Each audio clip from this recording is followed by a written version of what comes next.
Hello everybody, Jake here with Bearded Gear.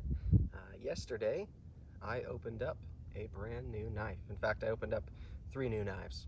I guess 2 of them were previously owned. I traded for them and 1 was brand new. But I figured today while I'm up here, I'll show you those things and give you some first impressions.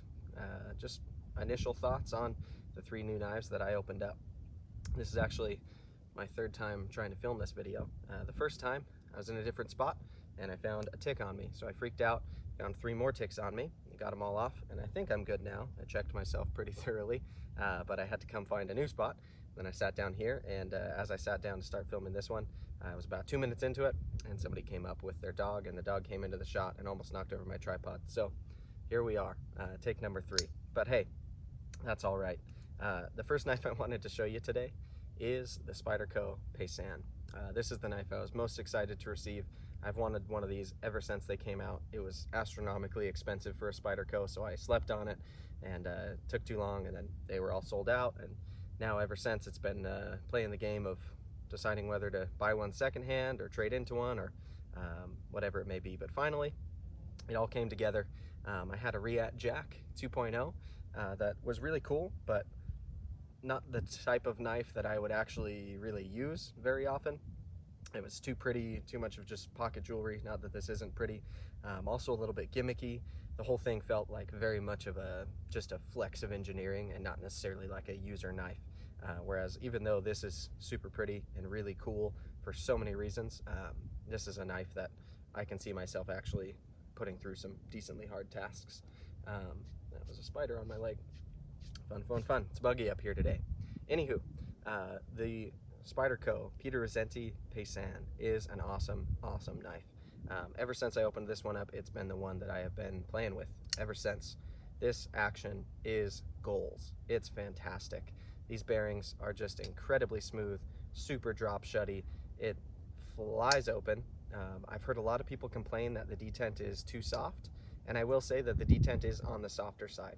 If this was a flipper, I would hate how soft this detent is. I had a Giant Mouse GM2 once upon a time, the really cool milled carbon fiber one, and it's I guess technically a liner lock, but it's a different type of liner lock than typical. Anywho, that knife was really cool, but because it was a flipper and had a soft detent, the reason why I got rid of it is because a lot of the time when I would go to flip it open, it would fail and it would deploy about this much, and then I'd have to flick it the rest of the way. When I used the hole to open it and Spidey flicked it open, it was great. But because it was a flipper and it felt like it was supposed to be flipping and it just wasn't reliably deploying, I couldn't stand that about it. In hindsight, I wish I had kept that knife and ground the flipper tab off. That would have been awesome. That would be the perfect Giant Mouse GM2. That said, nonetheless, this knife, being deployable, Spidey hole only, I always middle finger flip my Spidey hole knives. I shouldn't say always, 98% of the time. Sometimes I'll thumb flick them, but because I typically Spidey flick with my middle finger, this deployment is fantastic. It's just awesome. It works 100% of the time, deploys super reliably, and it feels so smooth with that deployment. I've had a couple Spydercos with tougher detents that have felt like that initial push with my middle finger right on the fingernail can sometimes be a little bit rough. This one is just smooth every single time, flies open. This blade stock is super thick, super hefty, and so the thunk that you get when it deploys is just so satisfying. It can, if you drop it like that, shake open, which doesn't frankly bother me.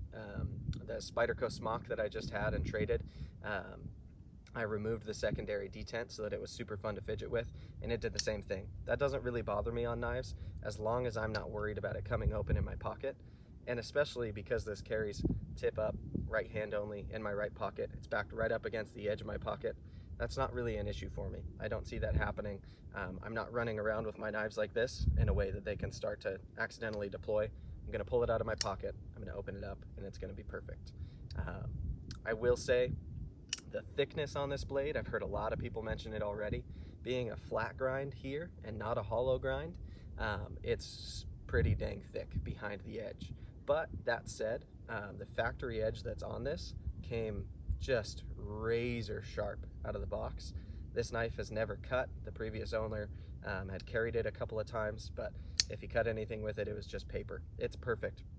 It's a fantastic edge, and it's probably one of the sharpest knives, at least in the top 10 that I've gotten from a factory out of the box ever. It's super sharp. Yeah, right out of the pouch. The profile of this thing, amazing. For me, the ergos work super, super well. Being an integral, the way that this handle feels in the hand, it just feels really, really solid. With this MXG Gear titanium clip, it doesn't make any hot spots. It feels great in the hand. The whole thing just feels like one continuous piece of flowing metal to me. It's fantastic. It's good in reverse grip. I really like that when I can get a knife in reverse grip. I'm one of those weirdos who actually likes to put knives in reverse grip. It's good reverse draw cut. It's good upward draw cut, hammer grip, saber grip, you name it. This knife is just fantastic in hand. I really, really like it so far. One thing I will say about this clip, which came on the knife when I traded with it, it's anodized purple. That's the way it might have came to the last owner from MXG Gear. He may have done it, I don't know. Nonetheless, I'm not a fan of purple. That's going to change real quick. I'll probably do another video of me removing that anodization on there. But yeah, that is the Spyderco Peter Rassenti Paysan, the factory production version from Spyderco of his custom, and it is executed incredibly well. These originally retailed for 520 bucks. I don't know if I would have justified paying that much for it out of the box, knowing the competitors that are out there, but now that I've held it in hand and I've really gotten to play with it and enjoy it a little bit, I'm starting to see that I'm understanding that value in terms of the execution that was put into this knife. And yeah, I'm excited to put it through its paces a little bit, have it in pocket a whole lot, and yeah, see what more thoughts I can gather on it. Before I sign off on this one, I'll put it right in front of the camera for a moment so you can see it up close and personal, check out some of the details, and yeah, hopefully you like the Paysan as much as I already do. All right, here is the close-up shot of the Spyderco Peter Rassenti Paysan. As I mentioned in my thoughts on this knife, it is just flawless. Centering is perfect. Integral handle. I love how far up that comes before you get any kind of a cut there. This one is rocking that titanium clip, which I mentioned I will be turning not purple. Purple is not my jam. I don't hate it per se, but on my knife it is going to match much better and just be gray. The finishing on this blade is really cool. A lot of people talk about this mirrored stone wash, and it really is something awesome to look at.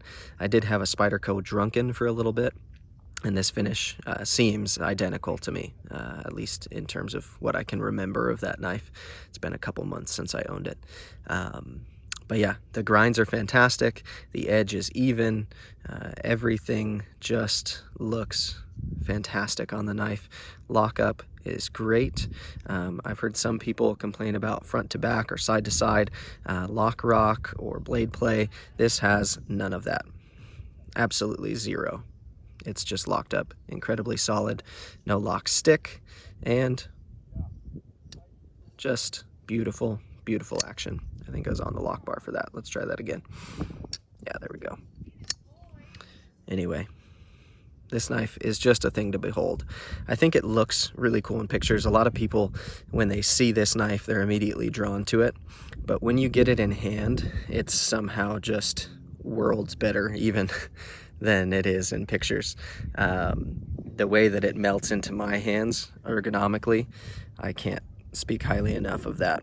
It just works so well for me, and it has been so much fun to fidget with, play around with, and it pockets really well. It's carried like a much smaller knife than it actually is.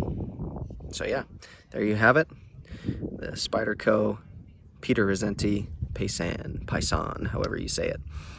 The Python, just kidding.